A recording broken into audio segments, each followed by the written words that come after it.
A'udzu billahi minasyaitonir rajim. Wa nunazzilu minal Qur'an ma huwa shifaa wa rahmah lil mu'minin.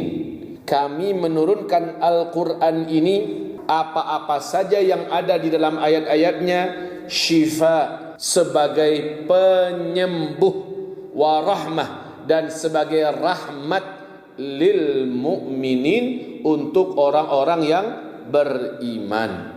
Waktu Nabi Isra dan Mi'raj, salah satu di antara surat yang dijemput oleh Rasulullah adalah surat Al-Fatihah dan 10 ayat dari surat Al-Baqarah. Ini yang dijemput oleh Nabi waktu Isra dan Mi'raj. Lalu Nabi Muhammad diberitahu bahwa surat Al-Fatihah ini bisa memperbaiki dan menyembuhkan segala macam yang tak baik dan penyakit yang ada di tubuh manusia. Sifat penyakit itu medis ataupun non medis.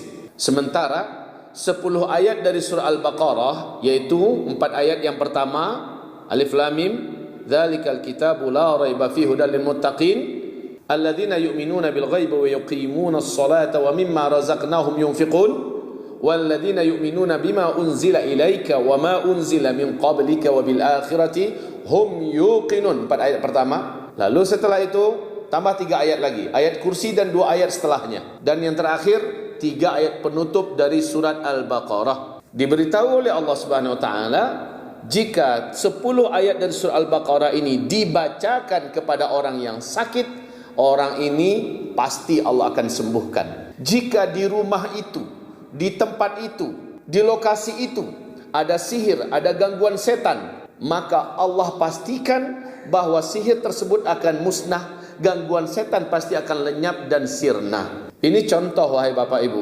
Suatu hari Abu Sa'id Al-Khudri dalam hadis sahih Bukhari Muslim melakukan perjalanan dengan sahabat-sahabat Nabi yang lain menuju pulang ke kota Madinah. Mereka kehabisan bekal. Perjalanan masih sangat jauh sampai di kota Madinah. Bingunglah mereka bagaimana melanjutkan perjalanan. Modal sudah tak ada, uang sudah habis, makanan juga sudah habis. Perjalanan masih butuh beberapa waktu yang lama. Sampailah mereka di sebuah kampung, yang di kampung itu tak ada orang Islam, tak ada orang beriman. Mereka mencoba menyapa penduduk kampung itu dan bertanya kepada penduduk kampung, "Kami lapar, berkenankah kalian memberikan kami makanan sedikit saja?"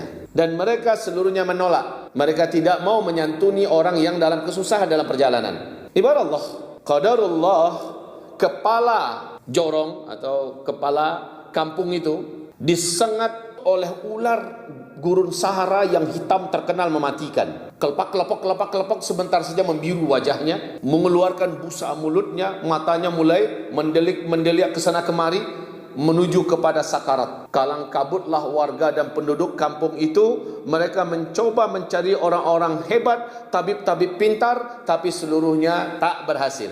Singkatnya, apa kata petinggi-petinggi yang ada di kampung itu?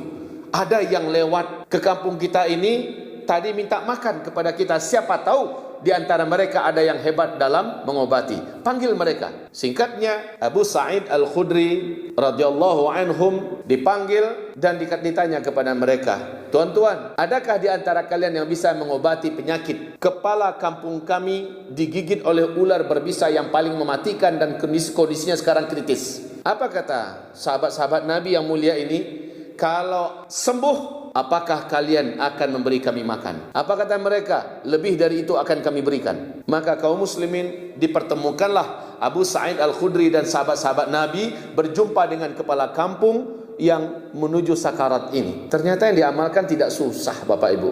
Tidak susah. Enggak perlu pakai daun ini, perlu pakai ini, pakai ini, pakai tidak. Tidak perlu minta alat ini, alat itu, tidak perlu. Langsung saja sahabat Nabi ini membacakan surat Al-Fatihah. Setelah membaca waladhdallin amin, air liur yang tadi membaca surah Al-Fatihah itu yang sudah bergelimbang dengan ayat-ayat Allah disemburkan ke tempat patukan ular berbisa itu. Satu, diulang lagi kedua. Setelah selesai waladhdallin amin disemburkan lagi. Diulang yang ketiga, yang keempat, kelima sampai yang ketujuh disemburkan. Selesai, terjadi perubahan yang luar biasa. Ingat, hadis ini Sahih Bukhari, Sahih Muslim, bukan dongeng. Terjadi perubahan yang luar biasa. Wajah yang tadi membiru, muka yang tadi tegang, mata yang mendelak-delik, ya, mendadak berubah. Kepala kaum ini langsung menjadi segar, bugar, duduk dia dan berdiri. Sembuh, wahai Bapak Ibu yang kami muliakan. Sembuh. Kemudian kaum tersebut mengadakan pesta, di mana tentu saja dalam pesta para sahabat-sahabat Nabi ini menikmati makan, ya, menikmati hidangan, dijamu. Tak tanggung-tanggung sebelum mereka melanjutkan perjalanan, dihadiahilah mereka beberapa ekor domba dan beberapa karung gandum. Mereka akan melanjutkan perjalanan, masuklah ke kota Madinah. Berjumpalah Abu Sa'id Al-Khudri dengan Rasulullah sallallahu alaihi wasallam dan dia bercerita, "Ya Rasulullah, ini domba yang ada dan ini tuh gandum, halal enggak kami makan?" Kata Nabi, "Gimana cara kalian mendapatkannya?" Maka berceritalah mereka apa yang terjadi. Nabi pun dengan sukacita, dengan sangat gembira berkata, "Bagi-bagilah saya." Ya, ini lelucon Nabi. Pertanda Nabi senang dengan apa yang mereka lakukan. Terakhir Nabi bertanya kepada para sahabat ini, "Dari mana kalian tahu bahwa surat Al-Fatihah bisa menyembuhkan?" Maka mereka menjawab, "Bukankah Allah yang telah menyampaikan itu ya Rasulullah? Wa nunazzilu minal Qur'ani ma huwa syifa." Kami menurunkan apa-apa yang ada di dalam Al-Quran ini sebagai penyembuh. Maka kami yakini itu ya Rasulullah. Ingat itu wahai Bapak Ibu, tak perlu ada alat, tak perlu pakai jamuan ini, ramuan itu, ya, tak perlu pakai apalagi dokter, dan cukup hanya dengan dibacakan. Cukup hanya dengan dibacakan. Awas, jangan salah-salah. Ada orang yang keliru, dia tuliskannya di kertas, lalu direndamkan dalam air panas. Kemudian tulisan tersebut menguap. Setelah itu airnya diminum. Salah. Orang ini tidak akan sembuh, keracunan malah. Itu salah sekali. Atau dibakar, dituliskan Al-Fatihah, ayat Al-Quran pilihan, lalu kemudian dibakar, debunya dimakan. Bukan begitu. Dibacakan. Dibacakan. Ingat ini sekali lagi wahai hamba-hamba Allah, apapun penyakitnya, Al-Quran penyembuhnya. Dan Al-Quran ini bukan obat, tetapi penyembuh. Kalau obat antara cocok dengan tidak cocok. Tapi kalau penyembuh, apapun penyakitnya pasti sembuh. Tapi itu harus dengan keyakinan, wajib yakin. Dan yang mengamalkan ini Bapak Ibu, tidak perlu harus ulama, tidak perlu harus ustadz kiai sehingga kita harus datang kepadanya. Enggak perlu ustadz, enggak perlu kiai, Bapak pun bisa melakukannya selama Bapak beriman. Bu, tak lama lagi mungkin Allah akan uji kita dengan terhentinya semua teknologi yang ada, sehingga Bapak Ibu tak bisa lagi mendapatkan pelayanan rumah sakit, tidak bisa lagi menemukan obat-obatan yang tersedia di apotik-apotik dan sebagainya. Apa akal? Mudah selagi Bapak Ibu hafal Al-Fatihah, dan tak mungkin kalau Bapak Ibu tak hafal Al-Fatihah. Tinggal bacakan. Apalah sulitnya? Ada wanita punya tumor ganas di ketiaknya sebesar ini, sebesar ini. Tumor itu sudah menjalar ke payudaranya. Harus diangkat itu. Singkatnya, wanita ini mendapatkan arahan dan tausiah tentang keajaiban penyembuhan Al-Quran. Namanya wanita, gadis lagi Pak. Dia nggak mau dia kehilangan payudaranya. Alhamdulillah Allah arahkan dia mengikuti tausiah tentang keajaiban penyembuhan dengan Al-Quran. Akhirnya wanita ini nggak pandai ngaji. Dia tak pandai ngaji. Tapi keyakinannya bahwa Allah pasti sembuhkan dengan Al-Quran. Syaratnya Al-Quran ini dibacakan. Maka wanita ini mambiak caro je Pak. Dia dengarkan murattal ayat ruqyah, lalu dia tulis pakai tulisan apa namanya itu? Tulisan Latin. Alif lam mim. Dia tulis pakai tulisan Latin karena dia enggak pernah ngaji. Dia tulis dengan rajin, lalu dia baca ke dirinya sendiri. Dia baca ke tapak tangannya lalu diusapkan. Dibacanya lagi, dibacanya, lalu dia usapkan. Dia lakukan itu 4 bulan Pak, 4 bulan. Dari sekadang kuah jadi sekadang kelereng lah. Jadi sebesar kelereng. Setelah besar kelereng, kami datang berkunjung ke daerah sana, menyampaikan kajian dan dia pun menyampaikan testimoni. Tahu enggak Bapak Ibu? Beberapa hari setelah itu yang sebesar kelereng itu hilang habis.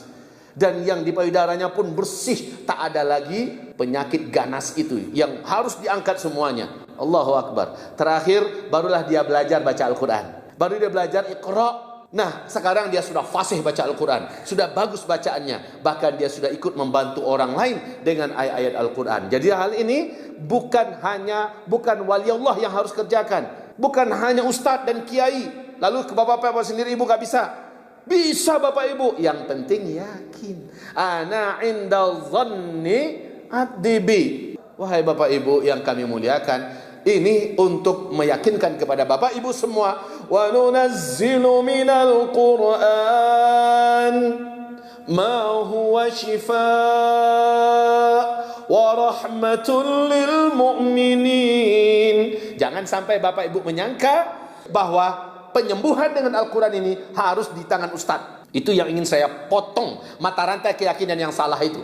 Ya, selagi Bapak Ibu orang beriman, Bapak Ibu bisa, insya Allah. Ana inda dhanni abdi bi.